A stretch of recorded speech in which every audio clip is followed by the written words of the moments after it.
Compact luxury crossovers are the hot thing in the automotive industry right now. It seems like everyone wants one, which is why Mercedes-Benz and Mini have recently updated their GLA 250 and Countryman S models to be more appealing and to stand out in the crowded market. But when they go head to head, which one is best? Let's go for a drive and find out.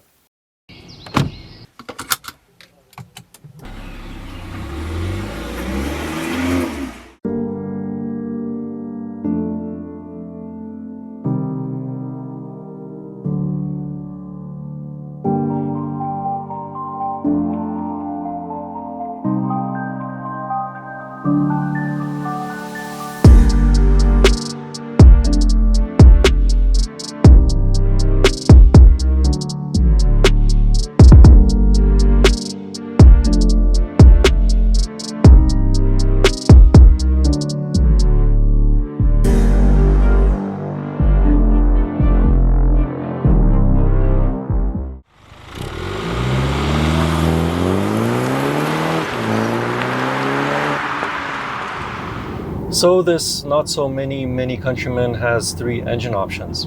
Well, actually it has 2 engine options, but one of the engines has 2 different power outputs.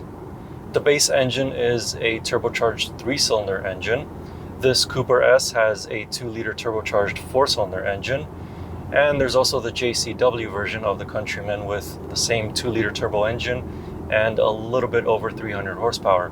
I did a review of that one last year, and you can check out that video up here after you finish watching this one, of course. But anyway, back to this Cooper S with the 2-liter turbo engine. It produces 189 horsepower and 207 pound-feet of torque. That's good enough for 0 to 100 kilometers an hour in just over 7 seconds. This Countryman doesn't exactly have pin you to the back of your seat performance, but when you put your foot down, it really gets going. It feels like it's faster than it actually is. Partly that's due to the low-end torque of this engine, as well as the 8-speed automatic transmission.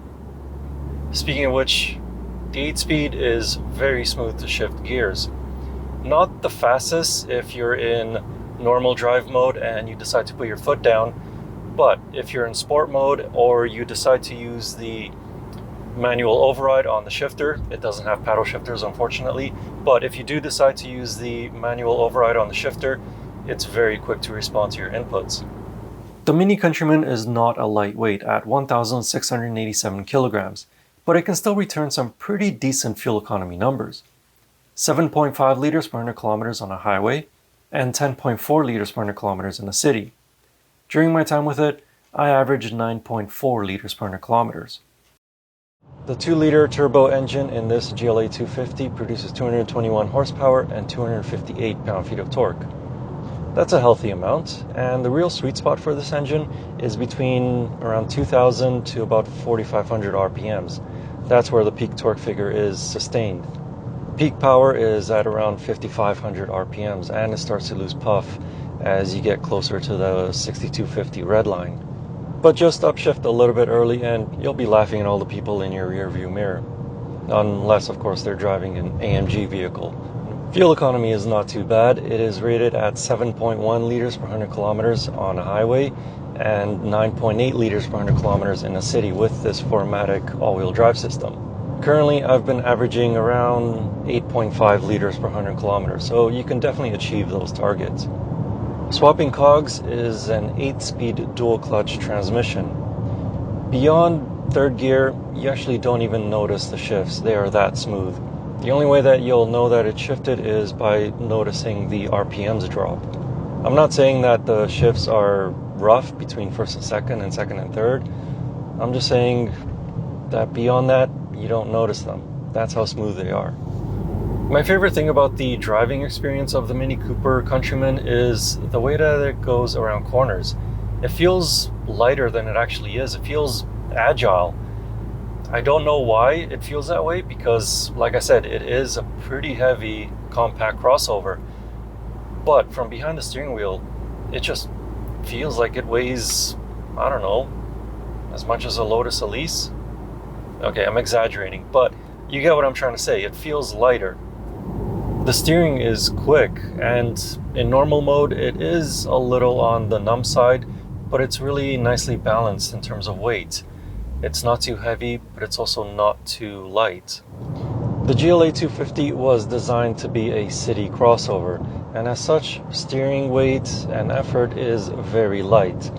It also has a very good turning circle. You can turn pretty much on a dime with this car. My only minor complaint about the driving experience of this GLA 250 are the brakes. They work just fine, they stop the car very well. It's just that the brake pedal doesn't quite have that same firmness as it does in other Mercedes-Benz vehicles.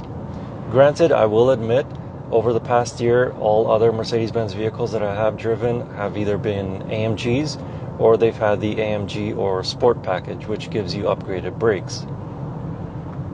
This one has none of those. So, yeah, the brake pedal, it just feels, I don't really want to say mushy, but there's quite a bit of travel on it compared to the other Mercedes-Benz vehicles that I have tested. The 2021 GLA 250 is a tiny bit narrower than the outgoing model, but it still feels planted around corners.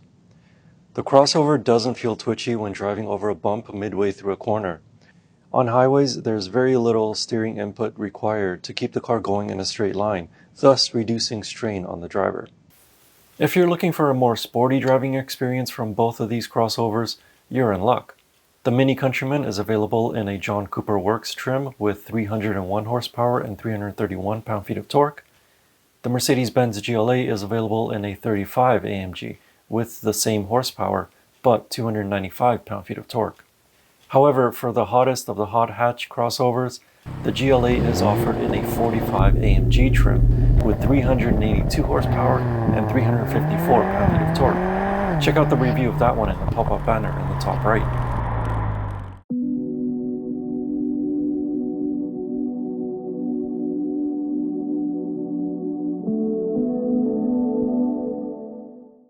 On smooth city roads like this one, the Mini Countryman is very comfortable. You will notice quite a bit of road noise from the tires and a little bit of wind noise because, let's face it, it is pretty much a box on wheels. But you do notice that the ride is firmer once you start driving over not so well maintained roads.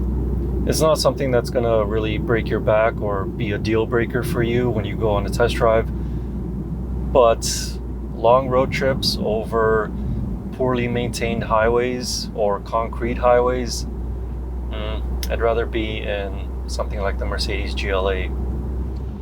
On the inside of the GLA 250, it looks like any other Mercedes-Benz vehicle. You have the same 10.25-inch screens as many other Mercedes-Benz vehicles have, the same circular vents that have ambient lighting, and the same touchpad to control the infotainment system, although you can use the touchscreen or this little trackpad on the steering wheel. However, once you start to actually touch some of the materials, that's when you realize that you're in the least expensive crossover in the Mercedes-Benz family. I mean, okay, the upper portion of the cabin has soft plastics, but the lower part?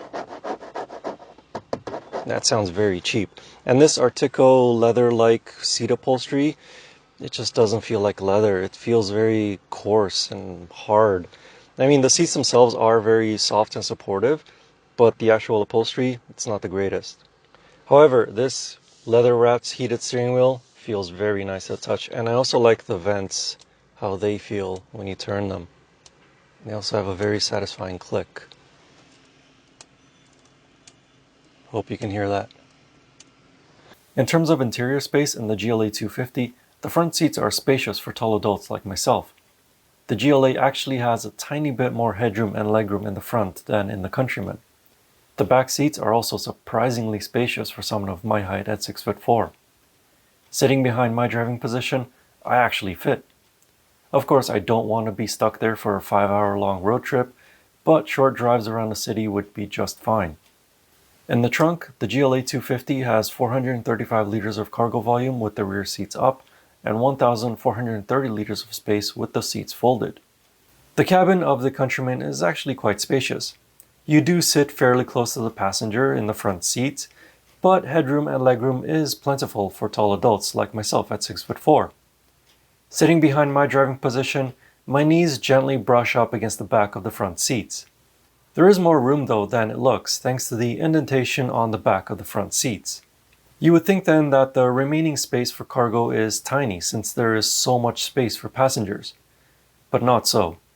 The trunk volume with the rear seats up is 450 liters, which is more than the Mercedes GLA 250 for example. But fold the rear seats down and cargo capacity is a bit less than the GLA 250 at 1,390 liters.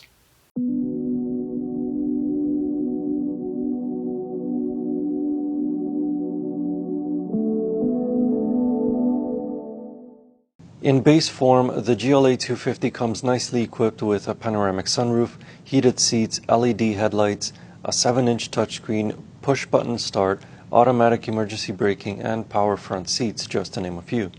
Of course, these features vary slightly between the Canadian spec and the American spec GLA 250.